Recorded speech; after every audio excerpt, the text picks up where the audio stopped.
What's up, everybody? How you guys and gals doing? It's a beautiful day in the neighborhood today. We got Danny D-Lo, Mike Ball, China Dollar. It's a Beatcan podcast. What's Today, good, everybody? What's today is going on? felony can haunt you the rest of your life like a ghost, like that poltergeist shit. Mhm. What's up, everybody? Okay. Chat room, welcome aboard. We're gonna have a good one today, man. You guys do any riding this weekend? Yeah, that's No, why I was late. nope, I did not. I haven't been able to walk for the last 6 days, so that's prevented me from riding. Ah, that sucks, man. Me and China Doll just got back, and I got the stupidest old lady in the world. She got sunburn on her knee by wearing the jeans with a hole in them. Hey, but you know what I have come to find out on my map app, I'm about to like snap off because this freaking thing is telling me what kind of sexuality I'm allowed to be by telling me to continue straight. Yeah, couldn't get no bike. I'm Couldn't like, get any. I'm like, what the hell? Keep going Wow. straight. Keep going straight. I'm like, no, I'm not. Stop it. Can't do. Wow. So let's get into this sucker today. How a felony can haunt you the rest of your life. I bet I got a lot of felons that watch me all the time. You bad boys and girls. Naughty. Anyway, let's get over here. We'll start it off with Danny, our guest felon for today. And he's going to be telling us what's going on. And just let's start off with one of the topics go around the table. And that is, what do you expect when you get out of the joint? How things are going to go? Did they tell you anything? Any of that good stuff? It depends. I mean, like a lot of prisons now, they have a lot of opportunities for convicts when they get out. They got work programs, school programs, stuff like that. But the problem with that is that we still face the same issues, such as if you're an ex-convict, you get out of prison, they put you in a halfway house if you don't have a home to go to. So they'll put you in a work program. What happens is they put you at a factory, you're going to make some BS money, and trust and believe the manager of the plant or the factory or wherever you're working at is going to take full advantage of the fact that you're a felon. You have to keep that job in order to stay out. So they will use that against you. I've seen many people straight up say, like, if you're sick, oh well. If you can't come in, oh well. If you're a minute late, we're going to do this. Oh, you want more money? Oh, you can't work overtime? Well, I'll call your PO and say you never showed up yesterday. Like, there's some shitty things that go on. Not all the time, of course, but a lot of the times. So yeah, when you get released, there are different programs. It's up to you on whether you really want to try to take advantage of those programs or try to do it on your own. Now, see, back in the day, there wasn't so much. It kind of sounds like with something like that, man, you want to try to reach out on your own because you do hear the horror stories of how employers take advantage of people if they're a felon. Yeah, they do, man. It's horrible. And it's sad, you'll get a guy that is trying to do the right thing, and then you got some sawed off little punk who ain't never done nothing with his life or in his life. They're gonna, they're punking you, and it's messed up because thankfully I was fortunate. I didn't do a ton of time. We'll get into my story later. And I'll tell everybody what it all was and everything, and go through it with you guys. But that being said, when you do 15, 20 years and you come home, the last thing you want is some little punk talking down to you and treating you like you're just a piece of garbage. Because when you do that kind of time, you're not used to that while you're in the joint.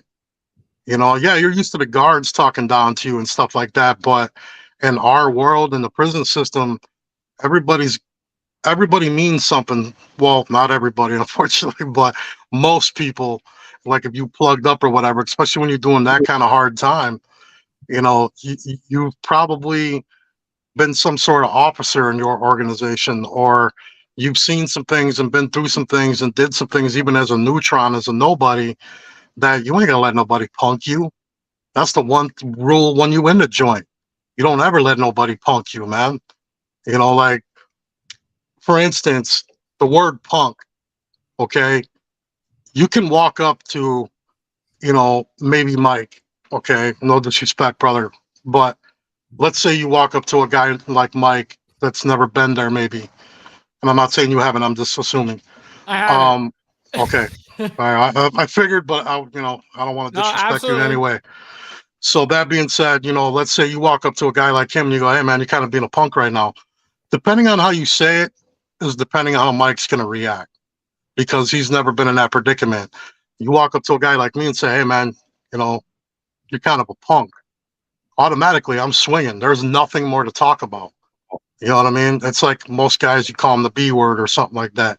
With me, you call me a punk, it's on and popping, because where I came from, even if it was a short amount of time, and the people I've grown with most of my life, you call them a punk, that means you trying to do something sexually kind of or physically, Mhm. It means that, you're weak. You know what I'm saying? So yeah, it's a messed up deal, man. What do you think, Mike, about what Bad Mofo just said? Felons need to just disappear after they get out and start their own business like home improvement or house painting and just work for money under the table. I would have to tend to agree. Yep. I have a brother of mine, unfortunately, that went through where he caught a case that was a very unfair case. It's only because he is involved in a motorcycle club that he's in this predicament. He went from being a manager of this said well-known good company, and then they brought him all the way down when he got convicted, and he didn't even like serve any time. He serves like a little bit of time, comes home, and then his job is no longer there, and they brought him down to the lowest paying. Instead of just firing him, they brought him all the way down to the lowest paying job there was, and it was $15 an hour as an operator. You know what I mean? And that was all under the table, because those normal operators are getting paid $20, $25 an hour. So that's unfair as hell. It's a manipulation tactic, I see, It is. by these companies, which is sad. And What by the about way, I'm sorry, go ahead. no, go Danny. Oh, okay. By the way, Mofo, you're exactly right. That's actually what I did. I got tired of getting shut down from jobs. Every job I went to, oh yeah, they're hiring, they're hiring. I would even know people at the job, and I'd show up, "Hey, what's up, bro? I'm here for that job. Can you put in a good word?" "Yeah, no problem, brother. I got you." And they'd put in a good word. I'd do the application. Never got a call back, never got an email, but they hired everybody else that came in with me. You know what I'm saying? So I got tired of that. So then I started detailing motorcycles and cars, because I was always doing that with the lowrider scene, cruising with the different lowrider car clubs and stuff. So I had that detail experience. I've worked in a body shop, before. So that's what I started doing. I opened up my own detail business, and that's how I got along for many years, just hustling every day that I could. What's up, Chase? How you doing, buddy? And everybody else that just joined in. What about China Doll? People would ask about a felon's mindset, if they should give them a job or not. Well, I think a felon coming back to society, if they've been in for a long time, is a hard thing to come back to as it is. Mhm. I mean, if they've spent a long time, like over 10 years, even 5 years, I mean, look at all the technology changes that most jobs require technology knowledge that some of these people might not have, unless they were, I guess, I hate to say the word lucky, but lucky enough to get the education while they're in the joint. Well, that's very true, because if you look at the technology that my son went into, and he initially got a 30, now he's got another charge. He's facing 25. So if he ever gets out, he'll never know what the hell to do out here. And then the hardest part with like your son and everything, I mean, he's gonna be like 68 when he gets out. So what he's just gonna get out and go right on to Social Security. And that's if there's no more issues from here on out. Exactly. You know what I I'm mean? saying where he stands right now. As of right this second. Yeah, I mean, a year from And- now, 2 years, how is the Chargers going to look? You know, that's what's Some hard about prison. you just can't save, can you, Danny? They get institutionalized real quick. And I've read that That's very easy. a lot of them basically within the first 5 years will commit another crime to go back. Well, you know, once you take a TV and put it through somebody's head, that usually works. But anyway, In your son's case. That will happen. not happened Yeah. with That happened with his son. That's why he That's- him. Hey, you mess with the TV room, man. There's serious consequences for touching TV. You know what I mean? This was actually in his cell. Yeah, he's locked down 23. Yeah, 23 and 1 now. You know, he's let's just say a proud peckerwood, if you would, and they put somebody in there they shouldn't have, and it didn't work out too good. Go ahead, Danny. First of all, I want to say what's up to everybody in the chat room. Sorry I can't type back to you guys. Just want to show you guys a little bit of love. I guess from here I'll just go into my story. You know, I was involved in the gang world. I was a gang member and stuff like that. I was selling drugs, doing all kinds of crazy things. I was involved in a shootout where a couple people may or may not have been shot.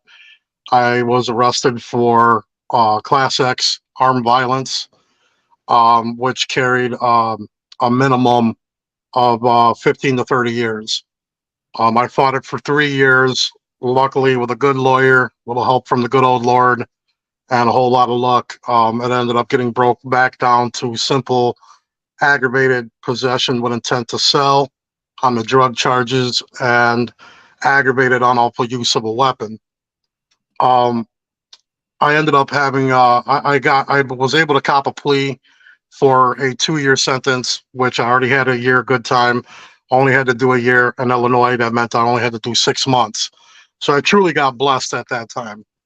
And even in 6 months, China Doll, I was already institutionalized. Like when I came home, and just at 6 months, it was that's what caused my anxiety, to be honest. Excuse me. You know, to this day, I can't be around a big crowd of people. Like I had a really hard time when I was in the club world, being at a clubhouse where there's 300 to 3,000 people and I'm all up in there. Like I had a hard time with that. To this day, I don't go to concerts. Like when I was younger, you know, like all of us when we were young, you go to a bar. You didn't go to the bar with the empty parking lot. You went to the bar where everybody was at, you know.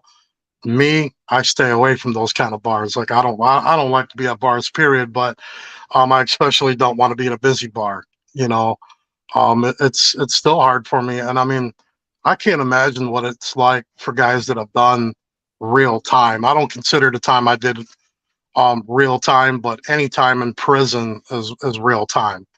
I don't care if it's the 61 days in the wake up or 61 years in the wake up. You're still in prison. You're still inside. Your freedom's gone. You got to bow down to guards that you know you can hurt anytime you want. But if you do, you're going to spend more time. You know, so that's kind of my story in a gist. And I guess I'll let Hollywood go from there.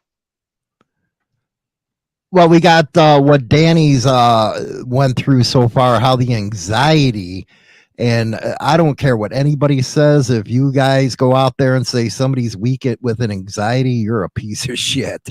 Because I know a lot of guys in the club world that's on Ativan and Xanax, man. So I don't even hear that bullshit.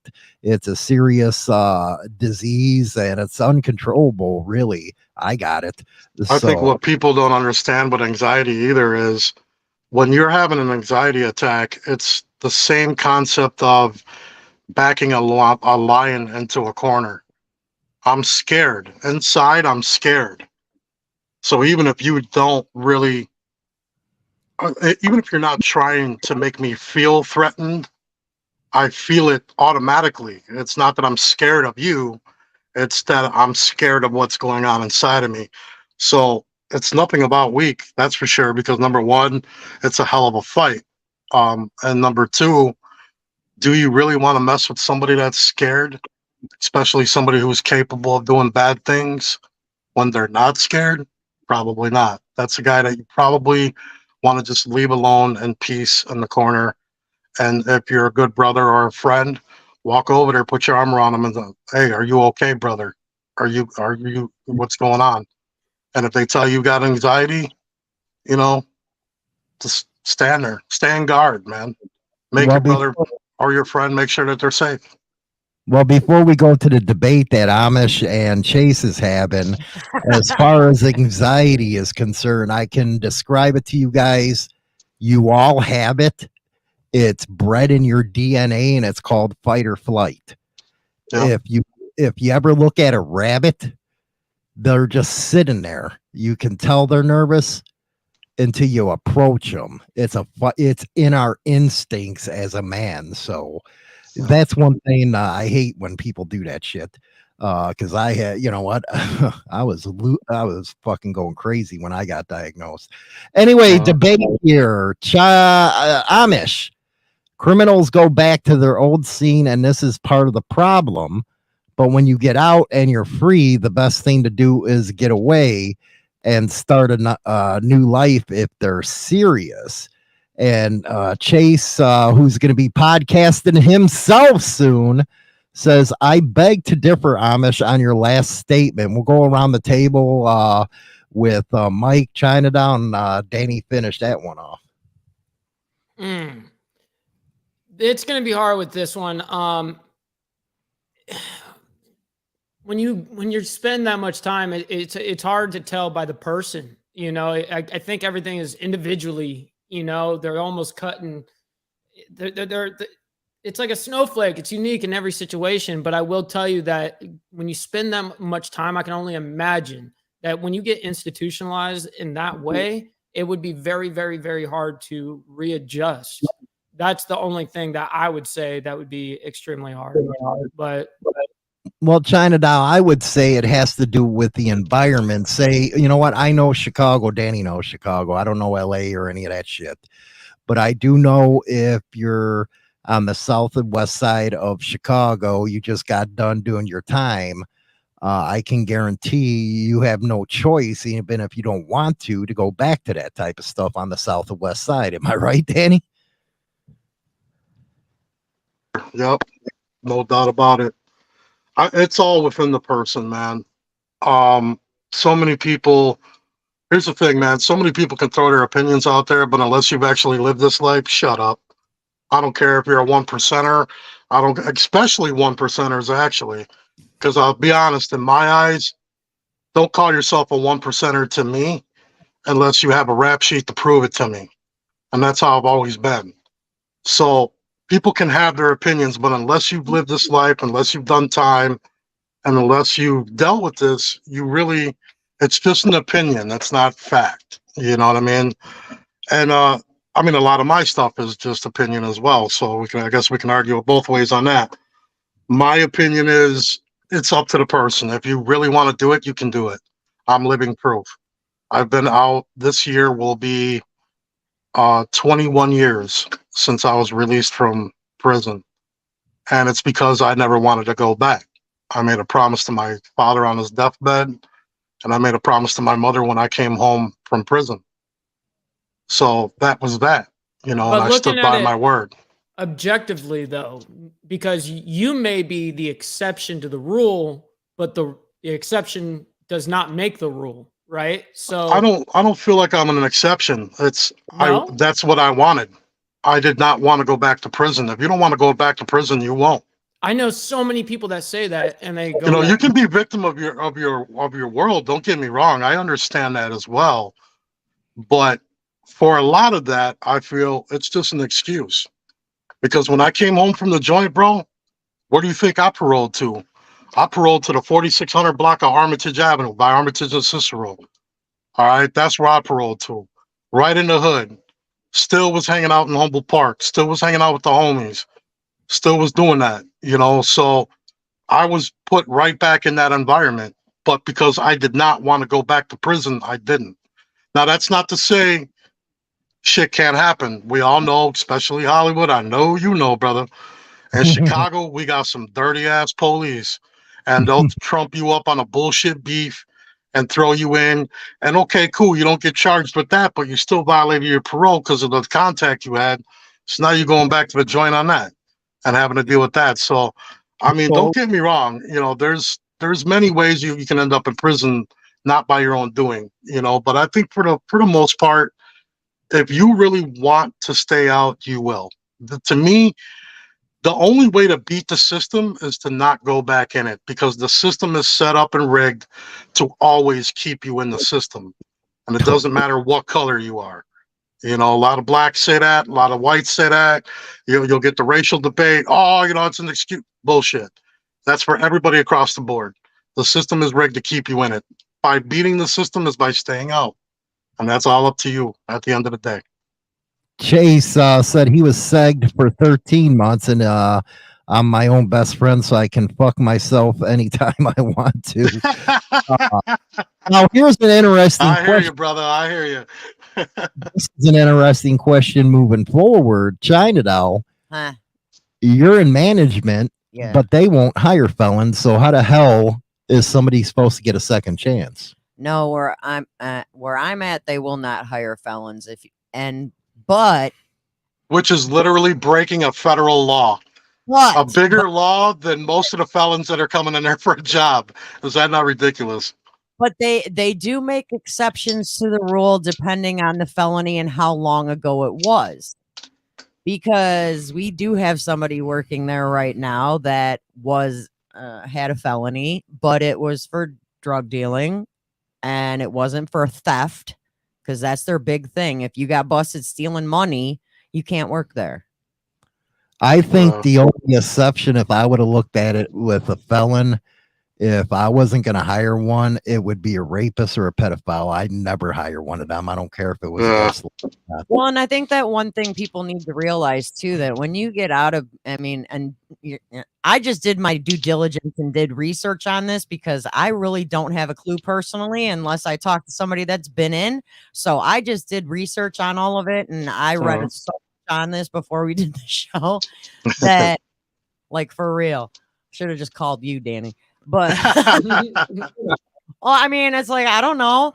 But one of the big things that I notice is people are saying, yeah, when you get out, you got to do better. And if you're not, you're going to go back in. Yeah. And a lot of people go back in. But you got to keep in mind, when you get out of the joint, I don't care if it's been 6 months, 6 years, 60 years. It doesn't even matter. You don't have a job. You have no money to start over. You got to come out and start over. But how do you start over when you lose so many rights when you go in? Well, that's a good question, Mike. Where are we as a society if we cannot accept that somebody did their time, paid their debt, that we still got to keep punishing even after the debt has been paid?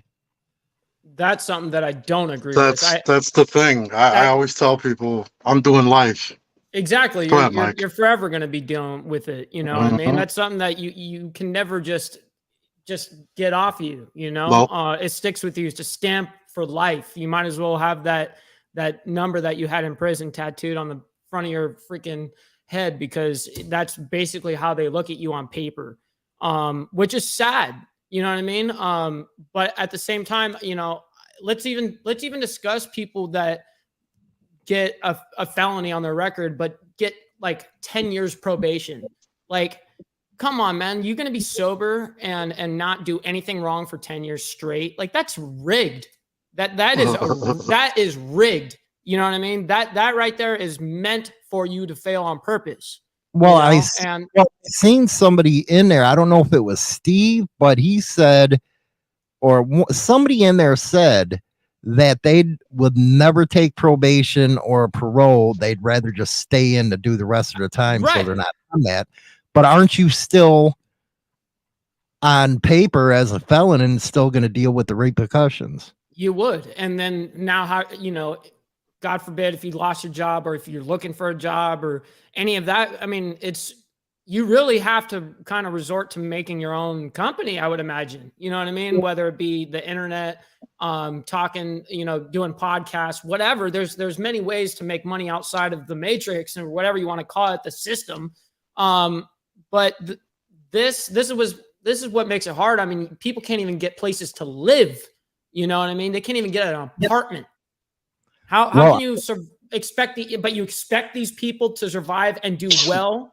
And the court is making sure that you're doing this perfectly, but you can't get a place to live. You can't get a job that's worth a shit for you and your family. Can't even get a job at a gas station, for Christ's sakes. No, I know. And so how sad is that? Is that not sad? No, it's messed up.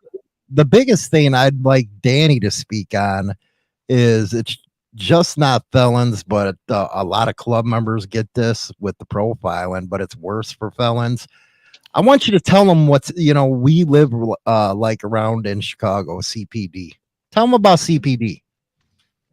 Put a pin in that for just a second. I actually want to answer somebody's question.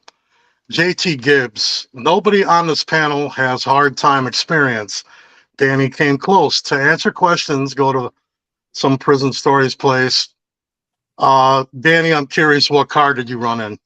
First of all, JT, doing time is doing time. I don't care if you do 10 years, 100 years, or 10 days. You're still doing time, and you're still facing the same things that we're talking about on this panel. You're correct. Not everybody on this panel has done time, but I'm the one that brought up this felon thing. And a lot of people experience it, and I guarantee you everybody on this panel has experienced it through others. So to say that, okay, that's cool, whatever. What car I ran in, that's none of your damn business. So anyway, what was that thing you were talking about, Hollywood? Chicago PD? Well, we know CPD, and I'm sure Mike can tell us what LAPD and man. That is CPD on felons when they find out. I'll tell you what. First of all, Chicago PD is I guess it's the only PD I've ever really dealt with, so maybe they're not the dirtiest, but in my opinion, they are definitely the dirtiest. I could tell you that from the age of 13 till I was 25 and moved out of the city, I dealt with the police literally every single day. I've been pulled over. Once I started driving, I got pulled over every single day, multiple times. Strip searched at 3 o'clock in the afternoon when kids are getting off the bus. Had my cars tore up. I've had my lowrider car interior tore up. Literally razor blades through the seats. All kinds of crazy stuff, man.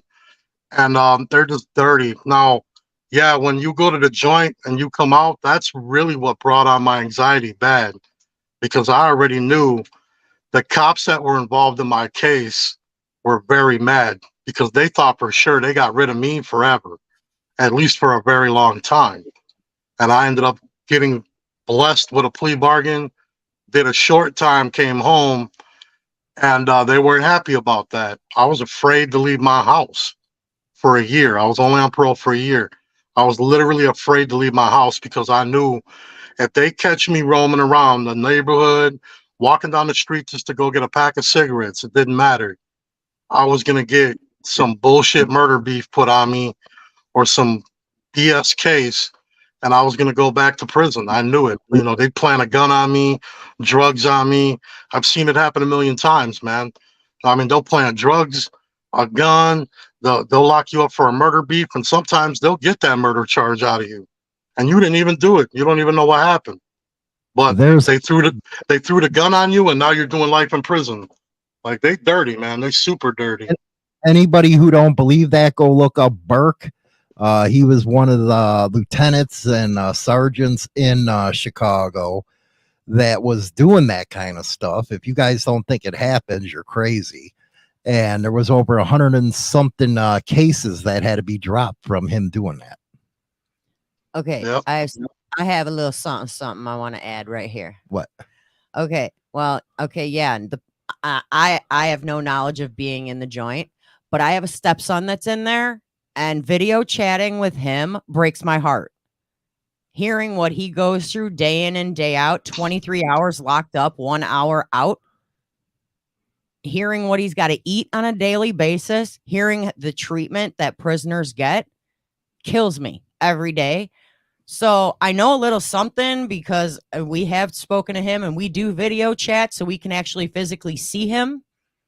And he's gotten a lot bigger. He used to be a little scrawny thing, like smaller than little Mikey there. And this kid's gotten huge because he's got nothing else to do but push-ups and sit-ups and all this exercising to get bigger and buffer. And this kid is ginormous now. And I don't mean fat. This kid is built because he's got nothing else to do besides protect himself while he's in there, because that's all he's got is himself. Yeah, he's in a real bad max, the Thunderdome. But Danny was talking China now about these cops. They suck. Now, good way to put it. You have to serve them coffee and whatever. Tell us about their attitude. This is just in a small town, so this ain't even Chicago, but I do deal with county and state police plus the town here. And you can tell without even looking at their vehicles or uniforms who acts holier than thou. And let me tell you, our little town acts like their shit don't stink more than a state trooper does. And they'd hit a felon in a heartbeat. Yeah. Oh, yeah. 100%. In this town, 100%. County, they're a little bit more laid back around here, but they do got to take up the slack because we don't have enough cops in our town. Yeah, go to Cook County and say that. Go ahead. Well, that's what I'm saying. I can only speak about what I see on a daily here. And I hear a lot of stories from these cops. Of course, they don't give out names because that's against the law. So I hear a lot of stuff that goes on in the area, and it's ridiculous. I get it. They got to do what they got to do. But at the same time, go straight laced. Don't take money under the table, coppers. Go ahead, Danny. Always take money under the table. I like those cops. China. Those are always the good ones. I want to address Wyatt Earp real quick. He said county sucks, state is okay, Fed is a cakewalk. Because I just thought about that because of Cook County. I've said that myself, Wyatt. As a matter of fact, I'll say to this day, if I ever was to be involved in a situation where I know I'm about to do something crazy and I'm going to be looking at some joint time, I've always said, man, dude, just send me straight to trial so I can plead guilty and send me straight to the joint. I'll never go back to Cook County.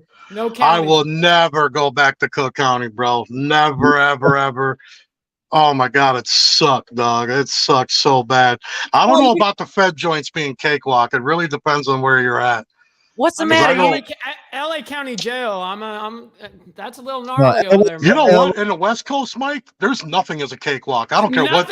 Dude, juvenile, you name it, Fed, man. it don't matter. It's bad. Here is about prison politics. Dude. It's for real, yeah. By prison politics, you know. And that's. Yeah, if you're not in a car, you're gonna be because otherwise you're screwed. You have to pick a car. Yeah.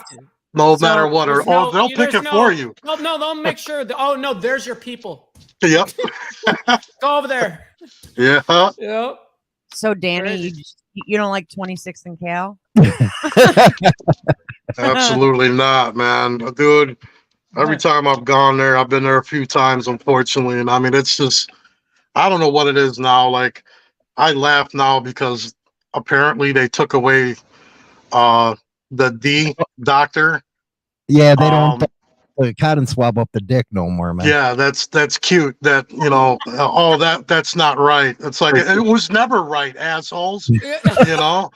Like nothing is right about a grown man walking up to a garbage can and the guard telling you lift up your shit and he stabs your thing with a freaking Q-tip and now you can't pee for fucking 5 days.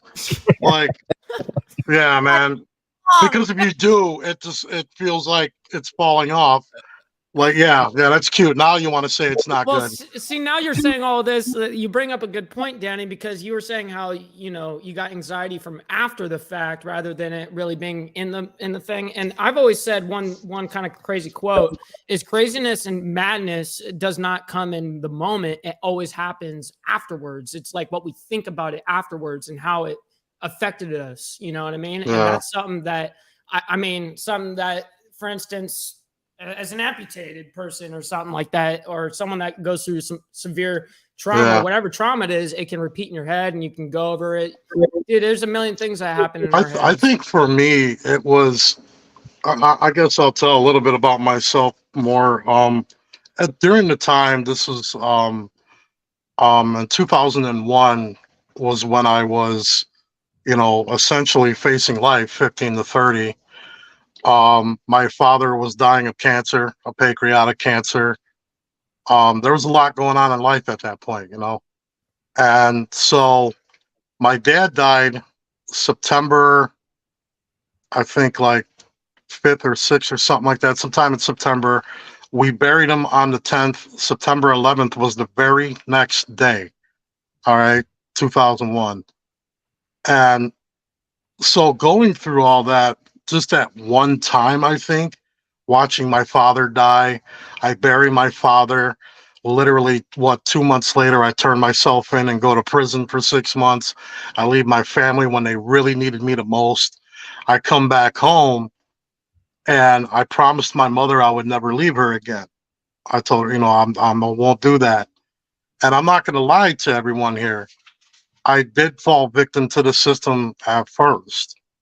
I came home. You got to remember something. When I went down, before I went down, I'm making good money. All right. I'm making 5, 10 G's a week. I'm living life. I'm doing big things, selling dope.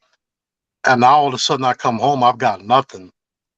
And I've had a lot of money in my pocket since I was a teenager, So now I'm a grown man, 22 years old, and I have nothing, So I started selling drugs again. And I'm not going to lie to you, one of the biggest things that I'm ashamed of is I started selling drugs out of my mother's house because I was too afraid to leave the house because of the police, because of Chicago PD. I was afraid to leave. Like, I'm not lying to you guys. I was scared to death to leave that house. So I would sit out in front all night long and I'd see the hookers in the neighborhood going down Armitage Avenue. Finally, I seen a hooker I knew and I said, "Hey, mama, come here." I hollered at her real quick. I'm like, "What's up with you girls walking down Armitage all of a sudden?" And they're like, "Oh, the Latin Eagles down the street on Costner, they opened up a set, opened up a spot." So I start thinking and I'm like, wait a minute, I can hit everybody right here before they get there. So I started doing that. And then next thing I knew, the police were parked in front of my mom's house, y'all. And now, mind you, the whole time that I've been involved in crazy things in my life, my family never really knew. They had ideas, they assumed I was involved in the gang life, but they never really knew because I never brought that stuff home with me. I always kept it away. Like, I grew up on Cicero and Armitage, but I gangbanged all the way over, like, deep into Humble Park, So I always kept that way away. And I just think it was just all of that, It was all of that at one time. Now I got the police hot on my booty again. Now I'm looking at getting locked up again. I end up flushing all my drugs down the toilet. Said that's it, and I never did anything after that again. I was just like, man, that's when I realized I did not want to go back. I wanted to be a man of my word and not break that promise to my family, So it was just all of that together, I think. China Dow, why don't you go into the chat room, read off some of the comments? We got to get the audience involved in this one. Okay. Bad mofo. I don't know why. It's his name. It just drags me right to him. There's nothing wrong with committing nonviolent crime as long as you're smart and have a great lawyer. Everything will work out. Guys, get your questions in, everybody. Come on, you guys are in the show now. Something I thought about because I did my due diligence and did a lot of research. One of the things that actually drove me nuts that I was reading about, because you know how men have barely any rights when they're out of the joint when it comes to children. that when a felon gets out, they have even more of a difficult time visitation and custody or whatnot of their children. So what's that say, Mike? That they can't even get a normal parenting relationship with their kids because of the way the state is. And I'm It's sure already- it varies state by state, but this is just But what it- I've. But it's already hard enough, right? Like we were just saying, it's hard enough just to be able to get a freaking place to live and a place to or a job to be able to support yourself and your family, but let alone now not being able to even see your child correctly. Just because I mean, I understand if you got some serious charges, like anything to do with the child, then understandably keep away from children. Well, let's hold on. Let's go deeper with that, Mike. What do you consider serious charges that a guy couldn't be able to see his kid? Me, I would say and rapist. Yeah, anytime there has to do with any type of either violence against a child or and depending on the situation, and you have to look at the violent crime, but also definitely anything to do with a minor. Anything to do with a minor sexually, anything to do that kind of route. I don't think you should even be on this planet. I don't think you deserve to be breathing our air. Let alone see your child. So, I agree. But when it comes to everything else, like every other felon that's out there, you know what I mean? You can't see your damn child. This is your own child. And so now the government is stepping in your life and saying, you cannot do this. You're not allowed to see your child by yourself. You have to have visitation, right? Some states, you have to be, with a person there as a median watching you visit your child. Like I couldn't imagine visiting my child like that. And the only reason why it upset me is because I know anybody that's gone to jail, one of the first things they probably tell their baby mamas is don't bring the kid here because you don't want the kid to see you there. Right. I'm sure everybody's done it. Whoever served any time, you don't want the kids to see you behind bars. So then let's say, well, look at what Wyatt just said, China. 4-time felon here, not worth it. My life would be stinking rich as fuck just due to lawyer fees. Felons in Texas have almost no chance with renting apartments, so you're forced to work on the low to get a house. Well, and not to mention, I actually, because I keep going back and forth between two articles and the chat room, but one of the other things, like when you get out, first, you got to get a job because that's number one, that's going to be hard. Number two, finding a place to live is going to be hard. And number three, if you ain't got a job, you ain't got a place to live, how you going to eat? Well, guess what you don't have access to when you're a felon? Food stamps. They don't give you food stamps when you're a felon? It varies state to state, but the states around us will not give them food stamps or medical assistance. Wow, not here in California. Here in California, Wisconsin does. Yeah, and Illinois, here in California. No, yeah, that's crazy. That's crazy. that must be something new as well. That may be something new too. Like very new. They have to, according to what I read, they have to be out for at least 6 months to a year before they can have access to it through the state. Wow, that must be something new. I never heard of that. Yeah, because everybody I knew was in and out of prison, and they had food stamps while they were in the joint. Yeah, in the joint, they're still collecting. That shit was stacking up. They came home to like 5-6 G's in food stamps, man. $15,000, man. I got 15 grand. Now, one thing that really confuses the hell out of me, we're on the subject of kids. There's a lot of times that the state blocks them from seeing their kids, or the mother does, because they're locked up. But then even if they gave their rights away, the state still takes money out of their commissary fund for the child support. Yep. Wow, I did not know that either. Yes. In Illinois, they do. In Illinois. Wow, I don't know about California on that. That's crazy. That's crazy. We have a question in the chat. It's from Amish, and I think this is to Danny. It is to you, Danny. Sorry, guys, I haven't been keeping up in the chat. It's just going too fast, and I'm really It's into this going. topic. Question: do you have to do time to be a 1%er? What's your opinion? I say no. I have a lot of hood brothers that haven't done time. What do you mean, hood brothers? I don't know Then that. they're- I'm reading what he wrote. Then I'm gonna say your hood brothers ain't all that hood. But no, I don't think that. Well, wait a second. What's a hood brother? I never heard. I of don't that. know. That's just what That Amish means put. his homies in the hood. From you're from the hood. You're a gangster. Yeah. We don't say Um, that. We don't say that Yeah, here in we in the Chicago. neighborhood, man. We in the hood like We that, don't you know. say that like we don't say 99%er. Okay, I didn't know. Hey, that's a different thing. That's a different thing. Yes, that's a made up thing. That was made up on the internet. We know that whole term. Anyway, to Amish. No, man. I'm not going to sit here and say that to be a 1%er, you should have done time. But sometimes what I have to say can contradict what I just said, because you heard me say, these guys that claim to be 1%ers, but they can legally own a gun. So it really depends on what kind of 1%er you call yourself, or you're claiming to be, in my opinion. You know what I mean? I refuse to have a guy sit here and tell me that he will go to war with me as a brother, but there's no paperwork proving that you've gone to war ever. I just have a hard time with that, but that's my personal opinion, Amish. That's not, I'm not going to say that that's law. You know what I mean?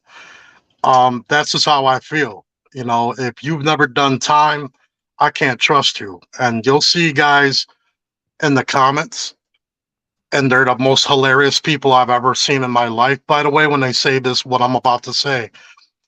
Well, I'm smart. I never got caught.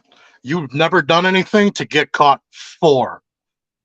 All right? Because everybody can say you're smart, but no matter how smart you are, sooner or later, you're going to get got. All right? Yeah, if you're in this world, if you're really in this world and you're really about this life and you really making moves, don't waste my time with that BS that, well, I'm smart. I'm the only guy in the world that's outsmarted the cops. Shut up. No, you're not. No, you're not. You've never been a real gangster in your whole life, and that's why you don't have the criminal background. Plain and simple. Everybody's making, but we don't use. I'm sorry, guys. Everybody's We don't going use 99% in Chicago. You'll get your ass kicked. Everybody's commenting, going 99%. What the fuck is that? PA Biker 65 Ultra. I have a friend who's doing time for something he didn't even do. What kind of advice can I give him, Danny? Well, there's that Innocent Project out there. Yeah, thank you, China, because I wanted to read that off, but I didn't. I was too busy talking crap over here. I was scrolling up to find more questions. I appreciate that, China. No problem. PA Biker, my advice would be, if he can't afford a really good lawyer, get whatever lawyer he can, the best lawyer he thinks he can. But while he's in there, spend a lot of time in the library, getting some books and learning how to defend yourself. And but the biggest thing is just have a really good lawyer. And I totally get it. If you can't afford it, then that's when you're going to have to plan for the long haul, because it's going to be a long haul. It's not going to happen overnight. You got to plan for the long haul and just basically realize that this is the situation you're in and you're just going to have to deal with it. But while you're doing that time, spend your time reading and learning, looking up laws, looking up other cases that are kind of sort of like yours, and try to find them loopholes to help you with your case so that maybe you can even legally defend yourself. I've seen many guys defend themselves in a murder beef, and they came home in 10 years. It's sad they had to do that 10 years, but at least they're free, So that's the best advice I could really truly give you, man. Free. Give China, give Mike a question from the audience. I don't know if you can answer this one, but we'll try. Yeah, It's why Brook- not? Let's try. It's Brooklyn Biker. Are you Wyatt more just made me laugh. So I'm sorry. Right are on, you, Wyatt. are you more respected if you're a felon in the 1%er world? I feel like that. Yes, sometimes. Yes, it can be like that. To answer your question on that, just look at the patches that the guy wears. They got the lounge lizards out there from one club. Yeah, they're real respected. But go ahead, Mike. Yeah, no, I do think it can be that way, but I kind of disagree with what Danny says. You have to be, you have to have this rap sheet in order to be a 1%er. I don't think that that's necessarily fact. I think you can have guys from, let's say a guy that's good at tech stuff or computer stuff, or, you don't have to be something you're not. That's something that I hate what people do in this culture is in the motorcycle culture is people are always, they pretend to be something they're not, which is usually this tough guy. And then that's what gets them in trouble. Hey, Mike, keep that thought for just a second because I guess Chase is having a problem with this pecker. It's become a lesbo, but go ahead. Oh, and Wow. he also said that, Danny, you're going to get caught no matter what you do because of that 5 head of yours. Damn. I can't wait for his podcast. He's going to see what we can give. Hey, by the way, bad mofo. Here's the thing, man. If you're arrested and you go to jail and you beat the case, hey, man, good for you. Ain't nothing wrong with that. But there's still paperwork saying that you did work. You know what I'm saying? That's the difference between what I was just saying and why you're feeling personally attacked over there or something. He's like, sorry if I never did any time. I had good lawyers. I'm like, it wasn't a personal attack on you there, but like, Go ahead, Mike. No, that's all I wanted to talk about on that subject. The one thing that I did want to bring up is this Illinois chick that got totally busted last year, but it just came out on body cam about a week ago. This chick from Illinois, she is drunk driving, kills 2 people, and this just came out and it's already got millions of views. This chick is laughing at the police officer as she's being told after she's already been deemed drunk, she's drunk, but she's in the hospital now, and the cop is talking to her and she's acknowledging these officers, but she's so narcissistic that she's like laughing and going, oh, well, I can still go tomorrow, right? Like I can still go to school tomorrow. She's 18, like about to turn 18 or something like that. Well, I can tell you one thing. If that happened in the 90s, you would have had those Italian Irish cops out there beat the piss out of her. No, it's insane. And she's sitting there laughing about it. That goes to the society that we live in now. That's the society that we live in now. People are so emotionless now that they just don't understand reality because they don't live in it. They live in virtual reality on YouTube, on Facebook, Instagram, TikTok. They've never faced any real things in life. They grew up on this BS. So everything's a joke to them. Right. So everything is numb and it's not them. Yeah, it wasn't them that was yeah. Our society is so numb and they have zero responsibility for themselves. They take no responsibility for anything that they're involved in, do or nothing. It's horrible. Me and you fight about this all the time, China Doll, and I say, and he just said it, they have no thought whatsoever for other people. And one of the things I blamed was, well, what do you think's going to happen when you put a 9 or 10-year-old in front of GTA 5? I was just about to say that. GTA 5. Yep. Yep. What about it? We've argued where you said, no, it's not a game's fault. And well, when you put a developing child's brain, which is a sponge already, in front of a game like me, I go there I go kill people just to blow off steam when I go to play that game. You imagine what the 10-year-old's going. Yeah, now we have people that literally go and do what they do in video games in real life to blow off steam. Yes, You know, you're right. hey, here's the thing. When years ago with me, Hollywood and China Doll, years ago, we couldn't understand that concept of blaming a video game or a movie or anything like that. But now these children have grown up with these games and crazy ass movies their whole lives. So seeing a dead body before, if a kid saw a dead body, you freaked out. Now they see a dead body and they're just like, oh, look, a Oh, dead body. that's Like, normal. whatever. They're numb Because to it. the games are so real, and watching the movies that we all watch, it makes you numb to it after a while. Now we have a Yep. society that just has no emotions. Yeah, well, we started off with Atari 2600 and Nintendo, and Right? It's sick. the first time you seen a lesbian or gay kiss on NYPD was the biggest story around. And now look what they have. These kids have. I feel sorry for these kids, my grandkids especially. Well, I agree with Bad Mofo. Whatever happened to Pac-Man and frickin' Donkey Kong? For real. Yeah, I missed the Yeah. 80s too, but I wasn't I mean, there. I wasn't the there. game- 95. that's mainly why I miss it so much, because you weren't here yet. I think what we cut did it as immediately. Get out of here, man. I think what we did as a society was take away a kid's innocence. Is what we did as a society. Mhm. Yeah. Yep. Our children don't have any innocence whatsoever. I mean, it's hard nowadays because I mean, shoot, everyone just puts a tablet in front of their kids' face or their phones. Hey, you're acting out here. Watch this. You know what I mean?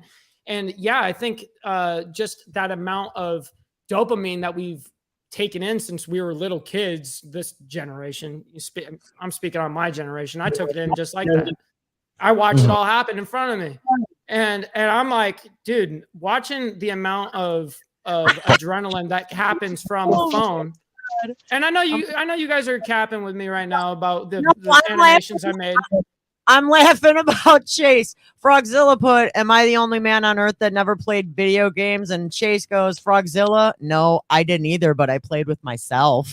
Damn. That's the Atari. I guess that's what Mexicans do with little foreheads. No, Whoa! I thought that was the Atari, the original Atari joystick. Have you been playing with that? Pretty good.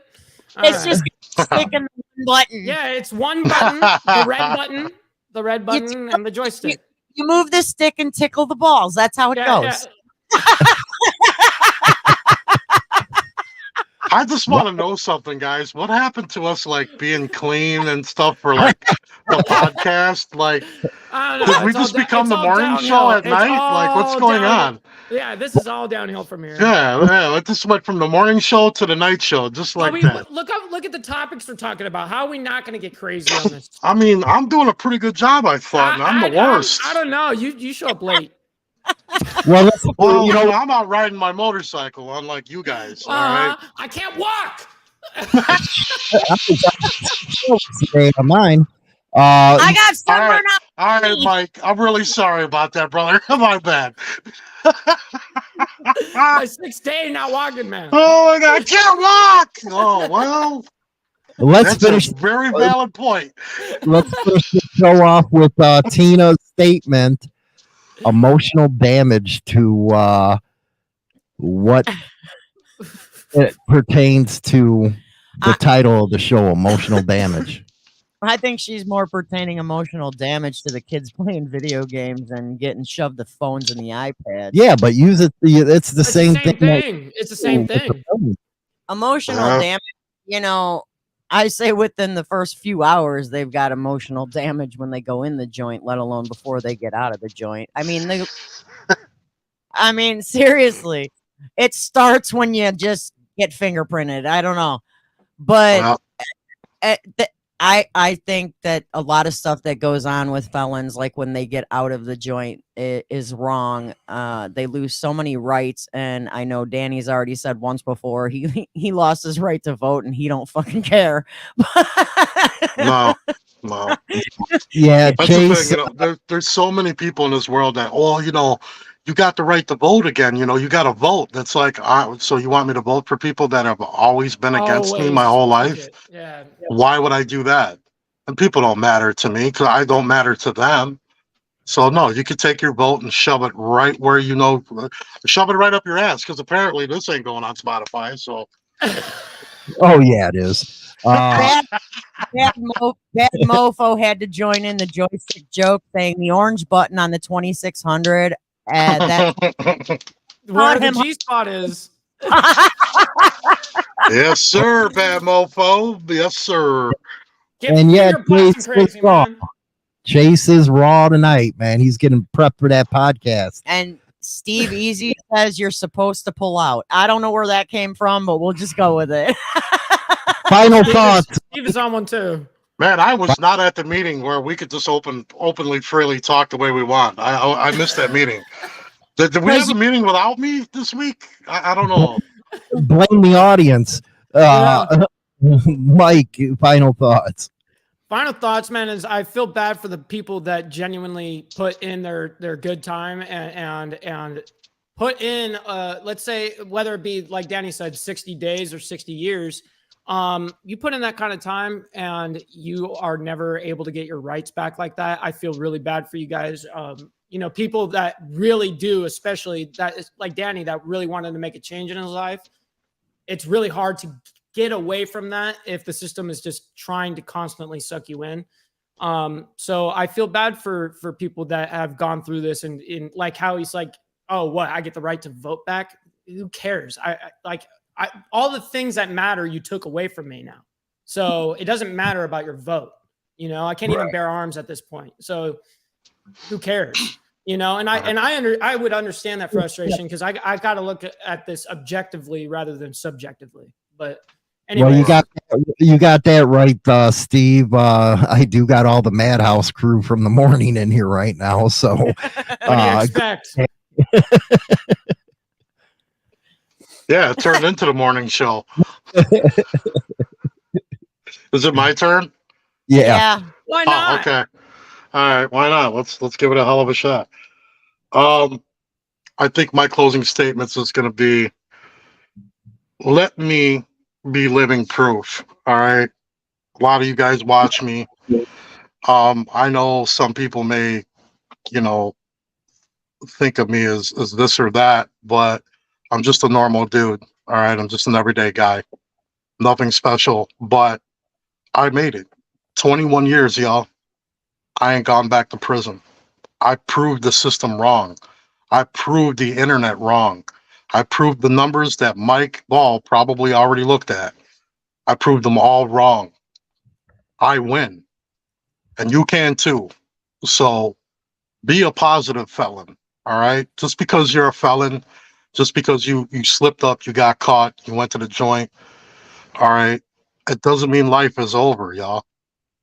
It's up to you, man. Life is literally what you make it, and you can do it. I promise you, you can do it. And to the young ones that might be watching us, I'm just going to say, man, stay away from the gangbanger BS. Stay away from the MC world even. Stay away from anything that could potentially put you in a situation that's going to end up putting you in prison. Go to school, learn a trade, be a good person. You know, that's the best advice I can give you. Ain't nothing cool about going to prison. Ain't nothing cool about getting locked up. Ain't nothing cool about any of these stories that I've had to tell today. So stay positive. To my felon brothers out here, to my ex-cons out here, stay out and prove the system wrong. Much love to y'all. And with that, don't forget we're on Spotify with the Beatcan podcast, as well as on Danny D-Lowe's and Motorcycle Madhouse's YouTube channel. We're also going to be, I got a good surprise for you guys tomorrow that I'll talk about. Great subject as always. Great for the audience participation. Thanks, Chase. Great. Another surprise. Now my phone's going to ring. Every time you have a surprise, my phone rings nonstop. Don't forget Rumble, guys. We just started our Rumble and Spotify. Go subscribe to both, please. Yes, Appreciate sir. Yeah, we're on Rumble as well. So with that, we'll talk to you and guys and gals later. You guys rock, man. Great